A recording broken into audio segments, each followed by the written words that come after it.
Hello दोस्तों, बहुत बहुत स्वागत है आपका अर्ली फाइनेंशियल आजादी में। आज हम बात करेंगे गवर्नमेंट की महारत्न कंपनी कोल इंडिया के बारे में। दोस्तों, स्टॉक प्राइस की हिस्ट्री बताएंगे। लगभग 10 साल होने को आ गए हैं इसके आईपीओ के, और आईपीओ के बाद किस हिसाब से वेल्थ डिस्ट्रक्शन हुआ है वो हम आपको बताएंगे। लेकिन ब्रोकरेजेस के नए टारगेट आए हैं जिससे लगता है कि स्टॉक का प्राइस डबल हो सकता है, तो वो सब चीजें आपको बताने वाले हैं इस वीडियो में। म्यूचुअल फंड बुलिश है इस स्टॉक में, वो पूरी इंफॉर्मेशन देंगे। और किस हिसाब से कोल इंडिया ने भले ही स्टॉक का प्राइस नहीं बढ़ा हो लेकिन डिविडेंड अच्छा दिया है अपने इन्वेस्टर्स को, तो डिविडेंड के बारे में भी आपको पूरी डिटेल में बताएंगे। तो अगर आपके पास कोल इंडिया है या इंटरेस्ट रखते हैं कोल इंडिया में, तो ये वीडियो में आपको जरूर वैल्यू मिलेगी। दोस्तों ये है आईपीओ के आसपास का प्राइस। ये होता है 350 रुपए। नवंबर 4 को आईपीओ आता है। ये नवंबर 5 का डाटा आपको दिखा रहे हैं 2010, और लगभग 10 साल होने आए हैं। 350 रुपए होता है। फिर देखिए दोस्तों, सितंबर 24 यानी आज से लगभग 5 साल पहले 318 का प्राइस होता है। और पिछले साल भी इसी समय 200 रुपए के पास कोल इंडिया का प्राइस होता है दोस्तों। तो आप देख सकते हैं किस हिसाब से यहाँ पर जो इन्वेस्टर्स हैं उनकी वेल्थ डिस्ट्रॉय हुई है। और आज की तारीख में कोल इंडिया 120 के लेवल पर आपको ट्रेड करता मिलेगा। तो 5 साल में देखिए -17%, 3 साल में -21%, और पिछले 1 साल में भी -40% का इसका रिटर्न है, यानी नेगेटिव रिटर्न दिया है दोस्तों। लेकिन दोस्तों, आईसीआईसीआई सिक्योरिटीज एक नई रिपोर्ट लेके आया है और उन्होंने बाई की रेटिंग दी है कोल इंडिया के शेयर में। देखिए, उनका कहने का है कि जो एस्टिमेट होने वाला है, यानी कोल का प्रोडक्शन का एस्टिमेट होने वाला है, वो 580 मिलियन टन का होने वाला है दोस्तों। और कोल इंडिया इसको एक्सीड भी कर सकता है, जो कि अपने में पॉजिटिव है। और जैसे जैसे समय आगे जाएगा तो ये 850 एमएनटी भी हो सकता है, लेकिन ये फाइनेंशियल ईयर 29 के बाद। तो दोस्तों, जो ब्रोकरेजेस हैं कोल इंडिया में बहुत ही लॉन्ग टर्म का व्यू रख रहे हैं। जो भी वो अपनी डीसीएफ और बाकी एनालिसिस करते हैं तो लॉन्ग टर्म के बारे में सोचते हैं। तो उस हिसाब से उन्होंने 258 का टारगेट दिया हुआ है। जो अभी का जो स्टॉक प्राइस है 120, उसका डबल से भी थोड़ा सा ज्यादा का प्राइस है दोस्तों। दोस्तों ये है कोल इंडिया का डिविडेंड। देखिए, इस साल मार्च के महीने में 12 रुपया का डिविडेंड था, और अगर पिछले साल अगर आप बात करें तो 2 बार उसने डिविडेंड दिया था, और टोटल डिविडेंड उसने 13 रुपया 10 पैसे का दिया था।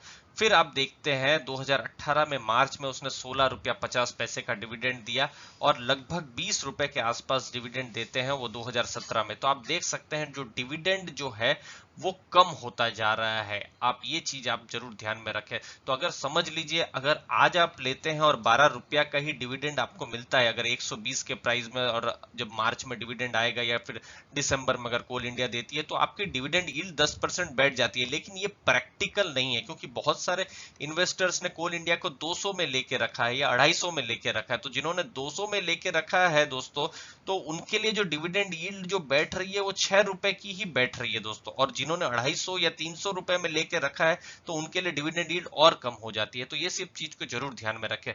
तो इन सब चीज से हमको ऐसा लगता है कि दोस्तों आपको जरूर वैल्यू मिली होगी, कुछ नया सीखने को मिला होगा दोस्तों। अगर कुछ एडिशन मिला है तो जरूर चैनल को लाइक शेयर सब्सक्राइब कीजिए। आगे और कुछ इंटरेस्टिंग डेटा हम लेकर आए हैं आपके लिए कोल इंडिया के।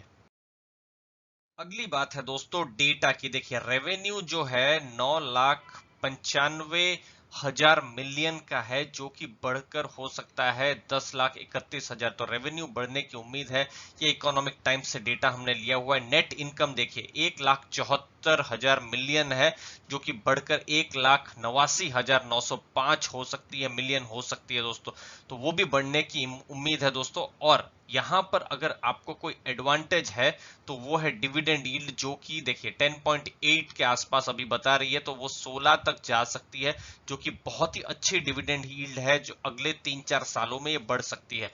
रिटर्न ऑन कैपिटल एम्प्लॉयड बहुत ही स्ट्रॉन्ग 60 है दोस्तों, जो कि 40 तक जा सकता है। और दोस्तों, अगर आप कोल इंडिया की बात करें तो बिल्कुल डेट फ्री तो नहीं कहेंगे, 0.1 के आसपास का इसका डेट है, तो डेट भी बहुत ज्यादा नहीं है। तो ये भी एक बहुत बड़ा इसको एडवांटेज है। रिटर्न ऑन इक्विटी आप देखिए बहुत स्ट्रांग है, 65 की है, और ये 45। तो देखिए, एक तरीके से फ्री कैश फ्लोइंग कंपनी है दोस्तों, फ्री कैश फ्लो जनरेट कर रही है, डिविडेंड दे रही है, तो ये सब कुछ इसके पॉजिटिव्स है दोस्तों, जो कोल इंडिया के जो इन्वेस्टर्स है कंसीडर कर सकते हैं।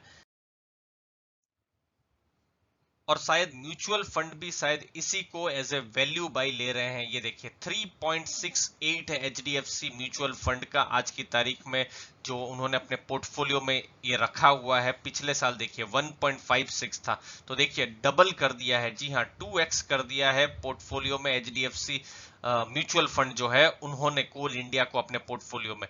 निपॉन देखिए 3.1 है, जो कि पिछली बार जो यानी जून 2019 में 1.49 था, उन्होंने भी अपने पोर्टफोलियो में डबल कर दिया है कोल इंडिया को दोस्तों, कोल इंडिया में जो अपना स्टेक है। आईसीआईसीआई प्रूडेंशियल देखिए अभी 1.0 है, यानी 1% के आसपास।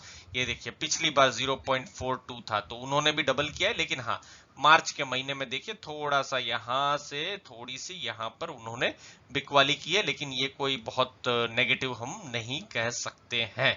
एसबीआई म्यूचुअल फंड देखिए 0.61 है, और उन्होंने देखिए 0.448 था, तो उन्होंने भी अपना पोर्टफोलियो में कोल इंडिया का स्टेक बढ़ाया है। आदित्य बिरला जो सन लाइफ म्यूचुअल फंड है 0.53 है, और पहले था 0.18। तो अगर आप खाली परसेंटेजेस के टर्म में बोले तो उन्होंने भी लगभग, जी हाँ 3 टाइम्स के आसपास उन्होंने पोर्टफोलियो में स्टेक बढ़ाया है। यूटीआई ने भी बढ़ाया है 0.18 से 0.11 से 0.18। फिर देखिए डीएसपी उन्होंने भी बढ़ाया है, वो 0.16 फिर 0.06। तो अगर हम सिर्फ म्यूचुअल फंड्स की एक्टिविटीज को माने तो म्यूचुअल फंड्स को ऐसा लगता है कि एक ये वैल्यू बेट है, सस्ते में मिल रहा है, डिविडेंड पेइंग स्टॉक है, तो उसके हिसाब से उन्होंने अपने पोर्टफोलियो में रखा है। लेकिन आप भी जरूर ध्यान दीजिएगा कि उनके पोर्टफोलियो का एक बहुत बड़ा परसेंटेज नहीं है दोस्तों, इसीलिए एसेट एलोकेशन हमेशा करना जरूरी है, जो हम हर बार वीडियो में बताते हैं दोस्तों। तो वो चीज को आप जरूर ध्यान में रखें। कोल इंडिया एक वैल्यू बेट है, जो म्यूचुअल फंड भी समझ रहे हैं, डिविडेंड प्लेइंग जो एक बेट है वो है, लेकिन हमको सब कुछ जानना है, पॉजिटिव्स भी और नेगेटिव्स भी। दोस्तों प्रॉफिट आफ्टर टैक्स देखिए इसका 2078 करोड़ है, गुड डिविडेंड यील्ड है, वो पॉजिटिव है। और दोस्तों बोनस में एक और आपको टारगेट दे दे, 190 का टारगेट मोतीलाल ओसवाल ने दिया है, उन्होंने भी सितंबर के महीने में ही टारगेट दिया है दोस्तों। तो आपके पास दो टारगेट हो गए, एक आईसीआईसीआई सिक्योरिटीज का टारगेट हो गया जो कि 258 का है, और मोतीलाल ओसवाल का 190 का टारगेट है दोस्तों। लेकिन कुछ दूसरी चीजों को भी आपको ध्यान में देना है, क्योंकि कोल इंडिया है, कंपटीशन भी बहुत आ रहा है, अंदर ही अंदर गवर्नमेंट भी मोनोपोली को खत्म करना चाहती है, और अल्टरनेट दूसरे फ्यूल्स जो है वो भी कंपटीशन देंगे दोस्तों। तो ये एक चैलेंज है।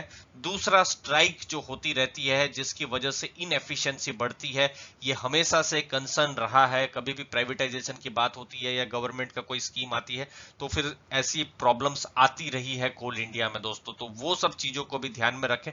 और पिछले कुछ सालों में जो पीएसयूज है उन्होंने परफॉर्म नहीं किया हुआ है।